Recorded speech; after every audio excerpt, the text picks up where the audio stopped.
Hi friends, ಎಲ್ಲರೂ ಹೇಗಿದ್ದೀರಾ? ಚೆನ್ನಾಗಿದ್ದೀರಾ ಅಂತ ಭಾವಿಸ್ತೀನಿ. Welcome back to our YouTube channel.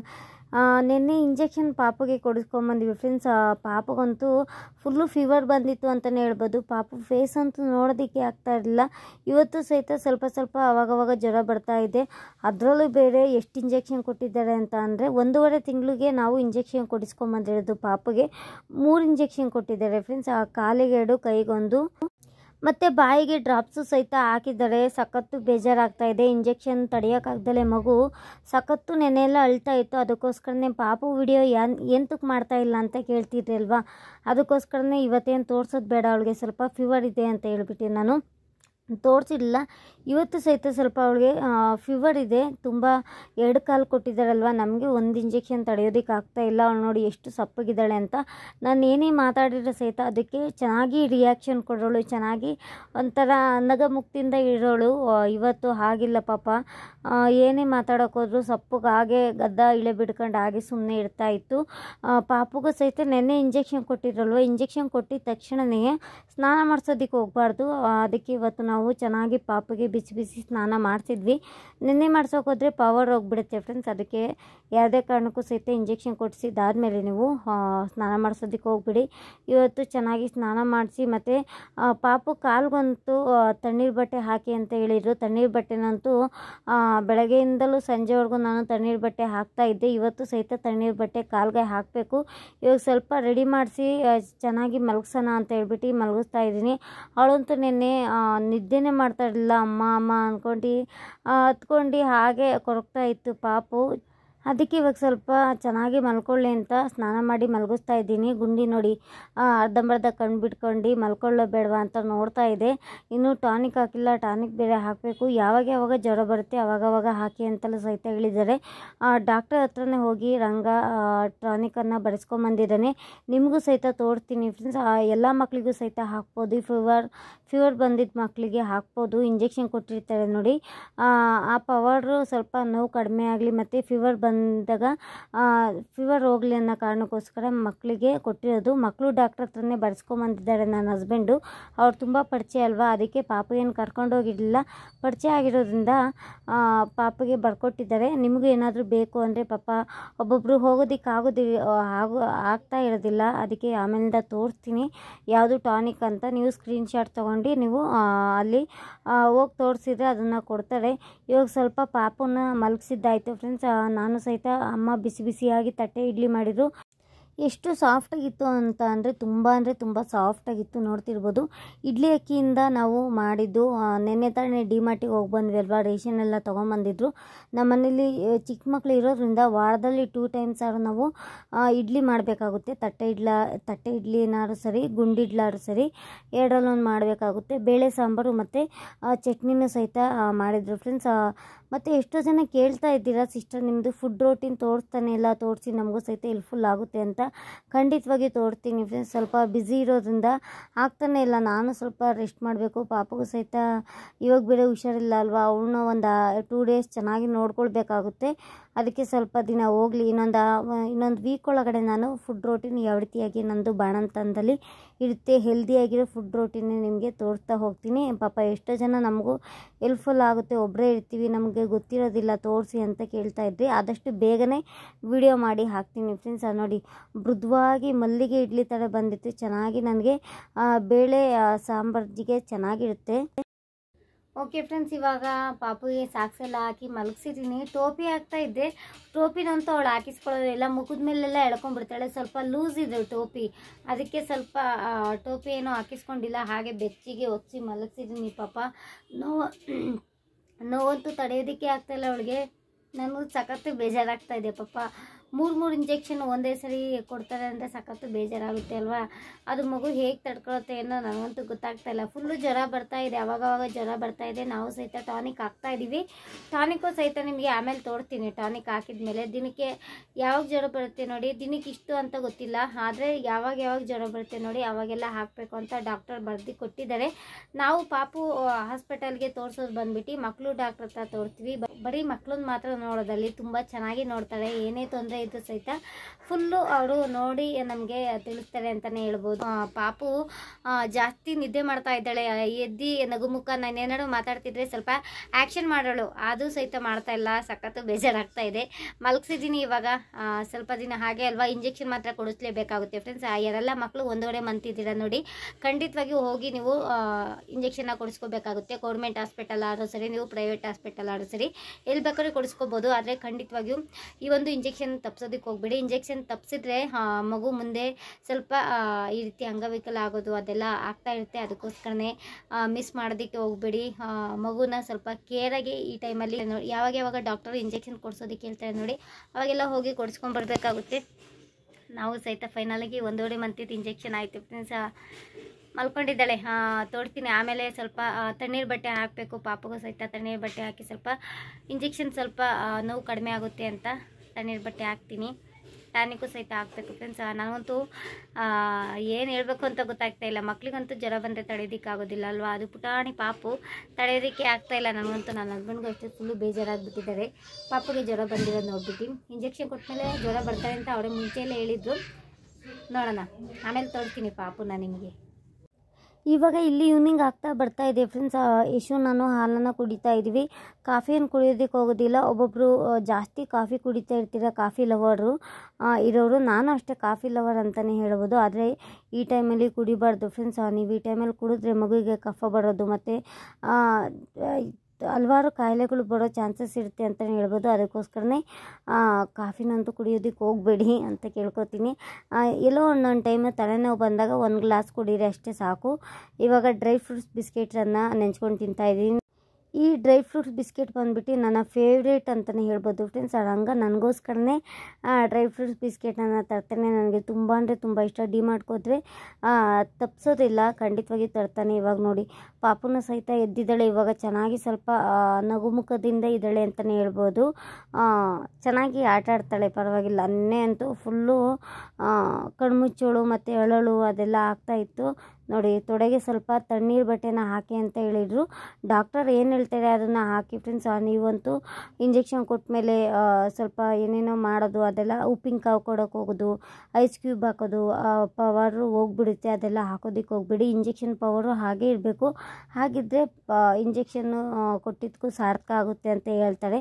ಅದಕ್ಕೋಸ್ಕರನೇ ನಮಗೆ ಡಾಕ್ಟರ್ ಬಂದುಬಿಟ್ಟು ತಣ್ಣೀರು ಬಟ್ಟೆನ ಹಾಕಿ ಏನಾಗೋದಿಲ್ಲ ಅಂತ ಹೇಳಿದರು. ನಾನು ಅದೇ ಒದ್ದೆ ಮಾಡಿ ಅವಾಗವಾಗ ಒಂದು 2 ಅವರ್ಗೆ ಆ ರೀತಿಯಾಗಿ ನಾನು ಒದ್ದೆ ಮಾಡಿ ಹಾಕ್ತಾಯಿದ್ದೀನಿ. ಪಾಪಗೆ ಇಂಜೆಕ್ಷನ್ ಜಾಗಕ್ಕೆ ಒದ್ದೆ ಮಾಡಿ ನಿಧಾನಕ್ಕೆ ಒತ್ತುತ್ತಾ ಇದ್ದೀನಿ. ಕೈಗೂ ಕೊಟ್ಟಿದ್ದಾರೆ, ಕೈಯೇ ಮುಟ್ಸೋದಕ್ಕೆ ಬಿಡ್ತಾ ಇಲ್ಲ ಫ್ರೆಂಡ್ಸ್. ಅದೊಂದೇ ಬೇಜಾರಾಗ್ತಾ ಇದೆ. ನನ್ನ ಹಸ್ಬೆಂಡ್ ನೋಡಿ ಫೋನಲ್ಲಿ ಮಾತಾಡ್ತಾ ಇದ್ದಾರೆ ನಮ್ಮ ಅತ್ತೆ ಮಾವನ ಜೊತೆ. ಪಾಪುಗೂ ಸಹಿತ ಈ ರೀತಿ ಆಗಿರೋದು ಬೇಜಾರಾಗ್ತಾ ಇದೆ. ಇಂಜೆಕ್ಷನ್ ಕೊಡಿಸ್ಲೇಬೇಕು ಅಲ್ವಾ ಫ್ರೆಂಡ್ಸ್. 1.5 ಮಂತಿಗೆ ಯಾರೆಲ್ಲ ಕೊಡಿಸಿಲ್ಲ ನೋಡಿ, ಖಂಡಿತವಾಗಿಯೂ ಗೌರ್ಮೆಂಟ್ ಹಾಸ್ಪಿಟಲ್ ಆದರೂ ಸರಿ, ಪ್ರೈವೇಟ್ ಹಾಸ್ಪಿಟಲ್ ಆದರೂ ಸರಿ, ಖಂಡಿತವಾಗಿಯೂ ಹೋಗಿ ನೀವು ಕೊಡಿಸ್ಬೇಕಾಗುತ್ತೆ. ಗೌರ್ಮೆಂಟ್ ಹಾಸ್ಪಿಟಲಲ್ಲಿ ಗುರುವಾರ ಇಲ್ಲ ಮಂಗಳವಾರ ಕೊಡ್ತಾರೆ. ಹೋಗಿ ನೀವು ಪಾಪಗೆ ಇಂಜೆಕ್ಷನ್ನ ಕೊಡಿಸ್ಕೊಂಬನ್ನಿ. ಮತ್ತು ಇನ್ನೊಂದು ಏನು ಗೊತ್ತಾ ಫ್ರೆಂಡ್ಸ್, ಇನ್ನೊಂದು ಇದೇ ಇದರಲ್ಲಿ ಒಂದು ಸ್ವಲ್ಪ ಬೇಜಾರು ಅಂತಲೇ ಹೇಳ್ಬೋದು. ಇದೇ ಇದರಲ್ಲಿ ಇನ್ನೊಂದು ಖುಷಿಯಾದ ವಿಚಾರ ಅಂತಲೇ ಹೇಳ್ಬೋದು. ನನ್ನ ಪಾಪು ವೆಯ್ಟ್ ಬಂದುಬಿಟ್ಟು ವೆಯ್ಟ್ ನೋಡಿನೇ ಸ್ವಲ್ಪ ಖುಷಿಯಾಯಿತು ಅಂತ ಅನ್ಕೋತೀನಿ. ಇಷ್ಟು ವೆಯ್ಟ್ ಬರ್ತಾಳೆ ಅಂತ ಅಂದ್ಕೊಂಡಿರಲಿಲ್ಲ ನಾನು. ಇನ್ನೂ ತುಂಬ ಕಡಿಮೆ ಇದ್ದಾಳೆ ಅಂತ ಅಂದ್ಕೊಳ್ತಾ ಇದ್ದೆ. ನಮ್ಮಮ್ಮ ಆದರೂ ಸಹಿತ ಇಲ್ಲ, ಸ್ವಲ್ಪ ಪಾಪು ವೆಯ್ಟ್ ಗೇನ್ ಆಗಿದೆ, ಪಾಪು ಚೆನ್ನಾಗಿ ದಪ್ಪ ಆಗಿದ್ದಾಳೆ ಅಂತಲೂ ಸಹಿತ ಹೇಳ್ತಾಯಿದ್ರು. ನಾನು ನಂಬಿರಲಿಲ್ಲ. ಪಾಪು ನಂದು ನಾರ್ಮಲ್ ಡೆಲಿವರಿ ಆಗಿರೋದು ಫ್ರೆಂಡ್ಸ್. ಆ ಪಾಪು ಹುಟ್ಟಿದ್ದು ವೆಯ್ಟ್ ಬಂದುಬಿಟ್ಟು, ಹುಟ್ಟಿದಾಗ ವೆಯ್ಟ್ ಬಂದುಬಿಟ್ಟು 2.5 kg ಇದ್ಲು. 2.5 kgಗೆ ಇನ್ನೂ 40 ಗ್ರಾಮಿನೋ 100 ಗ್ರಾಮಿನೋ ಕಡಿಮೆ ಇದ್ಲು. 2.5 kgಗಿನ್ನೂ ಕಡಿಮೆ ಇತ್ತು ಅಂತಲೇ ಹೇಳ್ಬೋದು ಮಗು. ಈಗಿನ ವೆಯ್ಟ್ ಕೇಳಿಬಿಟ್ಟಂತೂ ನನಗೆ ಸಿಕ್ಕಾಪಟ್ಟೆ ಖುಷಿ ಆಯಿತು. ಒಂದೊಂದು ಸರಿ ಡೌಟು ಸಹಿತ ಬರುತ್ತೆ, ಪಾಪು ಇಷ್ಟು ವೆಯ್ಟ್ ಇದ್ದಾಳ ಕರೆಕ್ಟಾಗಿ ಹೇಳಮ್ಮ ಅಂತ ಕೇಳ್ತಾ ಇದ್ದೆ ನಮ್ಮಮ್ಮನ. ಇಲ್ಲ ಕಣಮ್ಮ, ಅಲ್ಲಿ ಮೇಡಮರೆಲ್ಲರೂ ಸಹಿತ ತೂಕ ಹಾಕಿ ನೋಡಿದ್ರು, ಪಾಪು ಇಷ್ಟು ವೆಯ್ಟ್ ಇದೆ ಅಂತಲೂ ಸಹಿತ ಹೇಳಿದರು ಫ್ರೆಂಡ್ಸ್. ಇವಾಗ ಹೇಳ್ತಾ ಹೋಗ್ತೀನಿ ಪಾಪು ಎಷ್ಟು ವೆಯ್ಟ್ ಇದೆ ಅಂತಲೂ ಸಹಿತ ಹೇಳ್ತಾ ಹೋಗ್ತೀನಿ ನಿಮಗೆ. ಪಾಪು ವೆಯ್ಟ್ ಬಂದುಬಿಟ್ಟು ಇವಾಗ ಹುಟ್ಟಿದಾಗ 2.5 kgಗಿನ್ನ ಕಡಿಮೆ ಇದ್ಲು ಅಲ್ವಾ. ಇವಾಗ ಪಾಪು ವೆಯ್ಟ್ ಬಂದುಬಿಟ್ಟು 4 kg 800 ಗ್ರಾಮ್ ಇದ್ದಾಳೆ ಫ್ರೆಂಡ್ಸ್. 5 kgಗೆ 200 ಗ್ರಾಮ್ ಕಡಿಮೆ ಇದ್ದಾಳೆ. 1.5 ಮಂತ್ಗೆ ಇಷ್ಟು ಸ್ವಲ್ಪ ಗ್ರೋ ಆಗಿದ್ದಾಳೆ ಅಂತಲೇ ಹೇಳ್ಬೋದು. ವೆಯ್ಟು ಚೆನ್ನಾಗಿ ಬಂದಿದೆ ಅಂತಲೇ ಹೇಳ್ಬೋದು. ಚೆನ್ನಾಗಿ ಖುಷಿ ಆಗ್ತಿದೆ ನನಗಂತೂ ಇದೊಂದು ವಿಷಯ ಕೇಳಿಬಿಟ್ಟು. 4 kg 800 ಗ್ರಾಮ್ ಇದ್ದಾಳೆ ಪಾಪು. ಇದನ್ನು ಸಹಿತ ಪಾಪು ಎಷ್ಟು ವೆಯ್ಟ್ ಇದೆ ನನಗೆ ತಿಳಿಸಿ ಸಿಸ್ಟರ್, ನಮಗೂ ಸಹಿತ ಹೆಲ್ಪ್ಫುಲ್ ಆಗುತ್ತೆ. ಪಾಪು ವೆಯ್ಟ್ ಗೇನ್ ಆಗ್ತಿದ್ದಾಳ ಇಲ್ವಾ ಅಂತ ಹೇಳಿ ಸಿಸ್ಟರ್ ಅಂತ ಕೇಳ್ತಾ ಇದ್ವಿ. ಫೈನಲಾಗಿ ಪಾಪುನ ಸಹಿತ ವೆಯ್ಟ್ ಗೇನ್ ಚೆನ್ನಾಗಿ ಹೆಲ್ದಿಯಾಗಿ ಆಗ್ತಿದ್ದಾಳೆ ಅಂತಲೇ ಹೇಳ್ಬೋದು ಫ್ರೆಂಡ್ಸ್. ಮಗು ವೆಯ್ಟ್ ಗೇನ್ ಆಗಬೇಕು ಅಂತ ಅಂದರೆ ನೀವು ಅದೇ ರೀತಿ ಫುಡ್ಡನ್ನು ತಿನ್ನಬೇಕಾಗುತ್ತೆ. ಹೆಲ್ದಿಯಾಗಿರೋ ಫುಡ್ಡನ್ನೇ ತಿನ್ನಿ ಫ್ರೆಂಡ್ಸ್. ಚೆನ್ನಾಗಿ ಫ್ಯಾಟ್ ಬರೋ ಅಂಥ ಫುಡ್ಡನ್ನೇ ತಿನ್ನಿ ಅಂತ ಕೇಳ್ಕೊತೀನಿ. ನಾನ್ ವೆಜ್ ತಿನ್ನೋರಾದರೆ ಆರಾಮ್ಸಾಗಿ ನಾನ್ ವೆಜ್ಜನ್ನು ಜಾಸ್ತಿ ಮಸಾಲೆ ಹಾಕ್ತಲೇ ನೀವು ನಾನ್ ವೆಜ್ಜನ್ನು ತಿನ್ಬೋದು. ವೆಜ್ ತಿನ್ನೋರಾದರೆ ಸೊಪ್ಪು ತರಕಾರಿ ಹಣ್ಣು ಅದೆಲ್ಲ ತಿನ್ನಿ, ಏನು ತೊಂದರೆ ಆಗೋದಿಲ್ಲ. ಒಂದು 15 ಡೇಸ್ ಆದ ನಂತರ ನೀವು ಸೊಪ್ಪು ಹಣ್ಣು ತರಕಾರಿ ತಿನ್ಬೋದು, ಏನೂ ಆಗೋದಿಲ್ಲ. ನಾನು ತಿಂತಾ ಇದ್ದೀನಲ್ವಾ, ಮಗುಗೂ ಸಹಿತ ಏನೂ ಆಗಿಲ್ಲ. ಚೆನ್ನಾಗಿ ತಿನ್ನಿ. ಡ್ರೈ ಫ್ರೂಟ್ಸನ್ನು ಸಹಿತ ನಿಮ್ಮ ಕೈಲಾದಷ್ಟು ಡ್ರೈ ಫ್ರೂಟ್ಸ್ ತಿನ್ನೋದಕ್ಕೆ ಸಾಧ್ಯ ಆದರೆ ತರಿಸ್ಕೊಂಡು ತಿನ್ನಿ ಅಂತ ಕೇಳ್ಕೊತೀನಿ. ಹಾಲ್ಗೆ ಹಾಕ್ಕೊಂಡು ಡ್ರೈ ಫ್ರೂಟ್ಸ್ ತಿನ್ನಿ. ಇಲ್ಲ ಅಂತಂದರೆ ಡ್ರೈ ಫ್ರೂಟ್ಸು ಪೌಡರೇ ಬರುತ್ತೆ, ಮೆಡಿಕಲಲ್ಲಿ ಕೇಳಿದರೆ ಕೊಡ್ತಾರೆ. ನೀವು ಸಹಿತ ಆದಷ್ಟು ಹೆಲ್ದಿಯಾಗಿರೋ ಫುಡ್ಡನ್ನು ತಿಂದು ಮಗುಗೂ ಸಹಿತ ಹೆಲ್ದಿಯಾಗಿರುತ್ತೆ ಅಂತಲೇ ಹೇಳ್ಬೋದು ಫ್ರೆಂಡ್ಸ್. ನೀವು ಮಗುಗೆ ಫೀಡ್ ಮಾಡಿಸೋದ್ರಿಂದ ನೀವೇನು ತಿಂತೀರೋ ಅದು ಮಗುಗೆ ಹೋಗುತ್ತೆ ಅಲ್ವಾ, ಅದಕ್ಕೋಸ್ಕರನೇ ಹೆಲ್ದಿಯಾಗಿರೋ ಫುಡ್ಡನ್ನು ತಿನ್ನಿ ಅಂತ ಕೇಳ್ಕೊತೀನಿ. ಇವಾಗ ನೈಟ್ ಆಗ್ತಾ ಬರ್ತಾ ಇದೆ ಫ್ರೆಂಡ್ಸ್. ಆ ಪಾಪಗೂ ಸಹಿತ ಸ್ವಲ್ಪ ಬೆಚ್ಚಗಿದ್ದಾಳೆ ಅಂತಲೇ ಹೇಳ್ಬೋದು. ಯಾಕೆ ಬೇಕು ನೈಟು ಫುಲ್ಲು ಜ್ವರ ಬಂದುಬಿಟ್ರೆ ತಡೆಯೋದಕ್ಕಾಗೋದಿಲ್ಲ ಮಗು ಅಂತ ಪಾಪ ಬಾಯಿ ಇಲ್ಲ, ಬಾಯಿ ಇದ್ದರೆ ಪಾಪ ಹುಷಾರಿಲ್ಲ ಅಂತ ಹೇಳುತ್ತೆ. ಸಣ್ಣ ಮಗು ಅಲ್ವಾ, ಗೊತ್ತಾಗೋದಿಲ್ಲ. ಅದಕ್ಕೆ ಹೆಂಗಾರಾಗಲಿ ಅಂತ ನಾನು ಮುಂಚೆಲೇ ಟಾನಿಕನ್ನು ಹಾಕ್ತಾಯಿದ್ದೀನಿ. ಡಾಕ್ಟರ್ ಹೇಳಿದ್ದು ಬಂದುಬಿಟ್ಟು ಯಾವಾಗ ಜ್ವರ ಬರುತ್ತೆ ನೋಡಿ ಅವಾಗ ಹಾಕಿ, ಇದೇ ಟೈಮಿಗೆ ಹಾಕಿ ಅಂತ ಹೇಳಿಲ್ಲ. ಯಾವಾಗ ಪಾಪಗೆ ಜ್ವರ ಬರುತ್ತೆ ಆವಾಗ ಹಾಕಿ ಅಂತ ಹೇಳಿದರು ಫ್ರೆಂಡ್ಸ್. ನೀವು ಅಷ್ಟೇ ನಿಮ್ಮ ಪಾಪಗೆ ಟಾನಿಕ್ ತೊಗೊಂಡಿಲ್ಲ ಮತ್ತು ಇಂಜೆಕ್ಷನ್ ಹಾಕಿಸ್ಕೊಂಬಂದಿದ್ದೀವಿ, ಪಾಪಗೆ ಫೀವರ್ ಬಂದಿದೆ, ತೊಗೊಳಕ್ಕಾಗ್ತಾ ಇಲ್ಲ ಅಂತ ಅನ್ನೋರು ಈ ಒಂದು ಫೋಟೋನ ತೋರಿಸಿದ್ದೀನಿ ಅಲ್ವಾ, ಅದನ್ನು ಸ್ಕ್ರೀನ್ಶಾಟ್ ಹೊಡ್ಕೊಂಡು ಇಟ್ಕೊಳ್ಳಿ ಫ್ರೆಂಡ್ಸ್. ತುಂಬ ಚೆನ್ನಾಗಿದೆ ಮಾತ್ರ. ಇದು ಮಕ್ಕಳು ಡಾಕ್ಟ್ರ್ ಹತ್ರನೇ ನಾವು ಬರೆಸ್ಕೊಂಬಂದಿರೋದು. 1 ಮಂತಿಂದ ಫಸ್ಟ್ ಮಂತಿಂದಲೂ ಸಹಿತ 12 ಮಂತ್ವರೆಗೂ ನೀವು ಈ ಡ್ರಾಪ್ಸನ್ನು ಹಾಕ್ಬೋದು. ಯಾವಾಗ ಪಾಪಗೆ ಜ್ವರ ಬರುತ್ತೆ ನೋಡಿ ಆವಾಗ ನೀವು ಹಾಕ್ಬೋದು. ಮತ್ತು ಎಷ್ಟು ವೆಯ್ಟ್ ಇದೆ ನೋಡಿ ಅಷ್ಟು ವೆಯ್ಟಿಗೆ ತಕ್ಕನಾಗೆ ಡೋಸ್ ಅಂತ ಬರುತ್ತೆ, ಅಷ್ಟು ml ವರೆಗೂ ನೀವು ಟಾನಿಕನ್ನು ಹಾಕಬೇಕಾಗುತ್ತೆ. ನಮ್ಮ ಪಾಪು ವೆಯ್ಟ್ ಬಂದುಬಿಟ್ಟು 4 ರಿಂದ 5 kg ಇದ್ದಾಳಲ್ವಾ, ಒಂದು 0.6ವರೆಗೂ ಇದೆ. ನಿಮ್ಮ ಪಾಪು 4 kgಗಿನ್ನ ಕಡಿಮೆ ಇದ್ದಾಳೆ ಅಂತಂದರೆ 0.4 ಆ ರೀತಿಯಾಗಿ ಹಾಕ್ಬೋದು. ಹಿಂದಗಡೆ ಕೊಟ್ಟಿದ್ದಾರೆ ಡೋಸ್ ಅಂತ ಕೊಟ್ಟಿದ್ದಾರೆ, ವೆಯ್ಟು ಸಹಿತ ಕೊಟ್ಟಿದ್ದಾರೆ. ಅದ್ರ ತಕ್ಕನಾಗೆ ನೀವು ನೋಡ್ಕೊಂಡು ಟಾನಿಕನ್ನು ಹಾಕಬೇಕಾಗುತ್ತೆ. ಇದು ಬಂದುಬಿಟ್ಟು ಚಾಕ್ಲೇಟ್ ಫ್ಲೇವರು, ಮಿಂಟ್ ಫ್ಲೇವರು ತುಂಬ ಚೆನ್ನಾಗಿದೆ. ಇದು ಪುದೀನ ಫ್ಲೇವರ್ದು ಸಖತ್ತಾಗಿದೆ ಅಂತಲೇ ಹೇಳ್ಬೋದು ಫ್ರೆಂಡ್ಸ್. ಪಾಪು ನೋಡಿ ಟಾನಿಕ್ ಹಾಕಿದ ತಕ್ಷಣ ಅವಳಿಗೆ ಈ ಟಾನಿಕ್ ಅಂದರೆ ಆಗೋದಿಲ್ಲ. ಟಾನಿಕ್ ಹಾಕಿದ ತಕ್ಷಣ ಹತ್ತು ಬಿಡ್ತಾಳೆ. ಹೇಗೋ ಸಮಾಧಾನ ಮಾಡಿ ಹಾಕಿದ್ದೀನಿ, ಸ್ವಲ್ಪ ಹಾಕಿದ್ದೀನಿ. 0.6 ಎಷ್ಟು ಬರುತ್ತೆ ನೋಡಿ ಅಷ್ಟು ಹಾಕಿದ್ದೀನಿ. ಇವಾಗ ಅವಳಿಗೆ ಸ್ವಲ್ಪ ಹೊತ್ತು ಹಾಲು ಕುಡಿಸೋದಿಲ್ಲ, ಸ್ವಲ್ಪ ಹೊತ್ತು ಹಾಲು ಕುಡಿಸ್ಬೇಡಿ. ಆ ಟಾನಿಕ್ ಎಲ್ಲ ನುಂಗ್ಕೊಂಡಿದ್ದಾದಮೇಲೆ ನೀವು ಹಾಲನ್ನು ಕುಡಿಸಿ, ಇಲ್ಲಾಂದರೆ ಮಕ್ಕಳು ವಾಮಿಟೇಷನ್ ಮಾಡೋ ಚಾನ್ಸಸ್ ಜಾಸ್ತಿ ಇರುತ್ತೆ. ನಮ್ಮ ಪಾಪು ಅಂತೂ ಟಾನಿಕ್ ಕುಡಿಸಿದ ತಕ್ಷಣ ಹಾಲು ಕುಡಿಸಿದ್ದೆ ಫಸ್ಟ್ ಟೈಮು, ವಾಮಿಟ್ ಮಾಡ್ಕೊಂಡ್ಬಿಟ್ಲು. ಅದಕ್ಕೆ ಯಾಕೆ ಬೇಕು ಅಂತ ಹೇಳ್ಬಿಟ್ಟು ನಾನು ಹಾಲನ್ನು ಕುಡಿಸ್ತಾ ಇಲ್ಲ. ನೋಡಿ ಪರವಾಗಿಲ್ಲ ಪಾಪ, ಇವಾಗ ಸ್ವಲ್ಪ ಮುಖ ನೋಡ್ಬೋದು.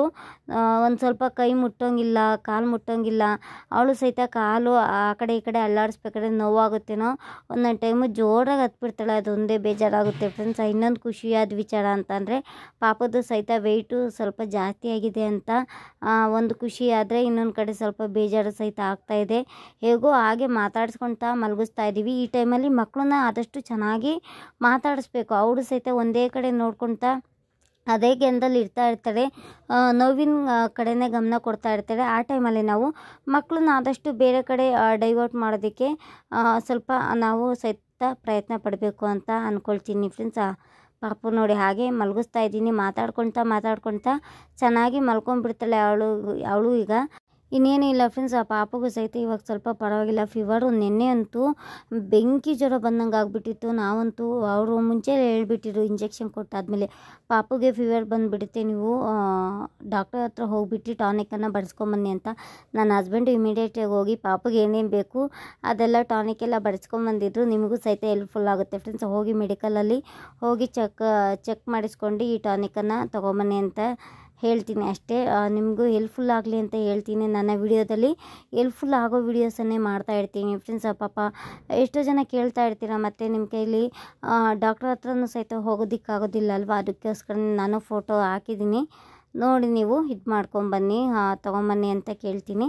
ಓಕೆ ಫ್ರೆಂಡ್ಸ್, ಈ ಒಂದು ವಿಡಿಯೋನ ಇಲ್ಲಿಗೆ ಏನು ಮಾಡ್ತಾ ಇದ್ದೀನಿ. ತುಂಬ ಸಿಂಪಲ್ಲಾಗಿತ್ತು ಮತ್ತು ಕೆಲವೊಂದು ಕ್ವಶನ್ಗೂ ಸಹಿತ ಆನ್ಸರ್ ಮಾಡಿದ್ದೀನಿ. ಪಾಪು ವೆಯ್ಟ್ ಎಷ್ಟಿದೆ ಅಂತೆಲ್ಲ ಕೇಳ್ತಿದ್ರಿ, ಅದಕ್ಕೂ ಸಹಿತ ಆನ್ಸರ್ ಮಾಡಿದ್ದೀನಿ. 4 kg 800 ಗ್ರಾಮ್ ಇದ್ದಾಳೆ. ಮತ್ತು ಇಂಜೆಕ್ಷನ್ ಹಾಕ್ಸಿರೋ ಪಾಪುಗೆ ಯಾವಾಗ ಇಂಜೆಕ್ಷನ್ ಹಾಕಿದ್ರಿ ಮತ್ತು ಎಷ್ಟು ಮಂತಿಗೆ ಇಂಜೆಕ್ಷನ್ ಹಾಕ್ಸಿದ್ರಿ ಅಂತೆಲ್ಲ ಸಹಿತ ಕೇಳ್ತಾಯಿದ್ರಿ. ಪಾಪುದು ಸಹಿತ ಫೈನಲಾಗಿ ಇಂಜೆಕ್ಷನ್ನು ಸಹಿತ ಹಾಕ್ಸಿದ್ದಾಯಿತು ಫ್ರೆಂಡ್ಸ್. ಇಷ್ಟೇ ಇವತ್ತಿನ ವಿಡಿಯೋ. ಪಾಪು ಮಾಡ್ಕೊಂಡಿದ್ದಾದಮೇಲೆ ನಾನು ಸಹಿತ ಮಾಡ್ಕೋಬೇಕು ಫ್ರೆಂಡ್ಸ್. ಐ ಹೋಪ್ಫುಲಿ ವಿಡಿಯೋ ಇಷ್ಟ ಆಯಿತು ಅಂತ ಅಂದ್ಕೊಂಡಿದ್ದೀನಿ. ಈ ವಿಡಿಯೋ ನಿಮಗೆ ಸ್ವಲ್ಪನಾದರೂ ಹೆಲ್ಪ್ಫುಲ್ ಆಗಿದೆ ಲೈಕ್ ಮಾಡಿ ಫ್ರೆಂಡ್ಸ್. ನೀವು ಲೈಕ್ ಮಾಡಿದಷ್ಟು ನನಗೆ ತುಂಬ ಅಂದರೆ ತುಂಬ ಹೆಲ್ಪ್ಫುಲ್ ಆಗುತ್ತೆ. ನಮಗೂ ಸಹಿತ ಸಪೋರ್ಟ್ ಮಾಡಿ ಅಂತ ಕೇಳ್ಕೊತೀನಿ.